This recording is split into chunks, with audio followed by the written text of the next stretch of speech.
নমস্কার বন্ধুরা, শ্রুতির তরফ থেকে সুজাতা আজকে আপনাদের সামনে নিয়ে আসছে একটি সংগৃহীত লেখা, মায়ের নীরবতা।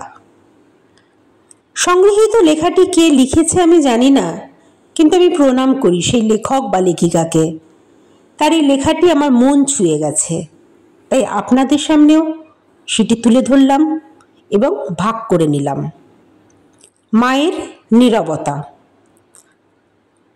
কেউ শেখায় না জানেন, সন্তান বড় হয়ে গেলে যে মায়ের নীরবতা জীবনে নেমে আসে, সেই নীরবতার জন্য কোনো প্রস্তুতি থাকে না। এটা ঘর খালি হওয়ার নীরবতা নয়, বরং বুকের ভেতরে জমে ওঠা এক অদৃশ্য শূন্যতা।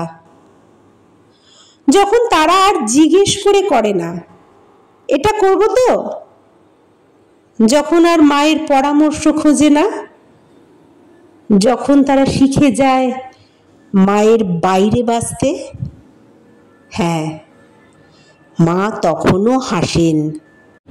কারণ তিনি চান সন্তান উড়ুক, নিজের পায়ে দাঁড়াক। কিন্তু সত্যি বলতে ভেতরে ভেতরে কিছুটা ভেঙেও যায়। প্রাপ্তবয়স্ক সন্তানের মা হওয়ার বাস্তবতা: 1. ভুল দেখেও চুপ থাকা। 2.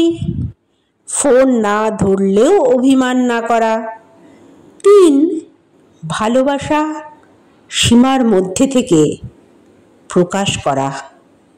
4. যত্ন নেওয়া কিন্তু আঁকড়ে না ধরা। 5. পথ দেখানো কিন্তু আড়াল থেকে। সন্তানেরা কখনো মাকে কাছে টেনে নেয়, আবার হঠাৎ দূরে সরে যায়। মা ভান করেন এতে কষ্ট পাচ্ছেন না, কিন্তু বুকের ভেতরটা হালকা করে ব্যথা করে। তবুও মায়ের ভালোবাসা থেমে থাকে না। সন্তান এলে পছন্দের খাবার রান্না করেন, ঘর সাজিয়ে রাখেন সেই ছবি ফুল দিয়ে যেগুলো একসময় তারা খুব ভালোবাসত। আর রাতের নীরবতায় মা চোখের জল লুকিয়ে শুধু প্রার্থনা করেন যেন ঈশ্বর তাদের সব ঝড় থেকে রক্ষা করেন। শেষ কথা, সন্তান বড় হলে মা মেনে নেন তিনি আর তাদের জীবনের কেন্দ্রবিন্দু নন।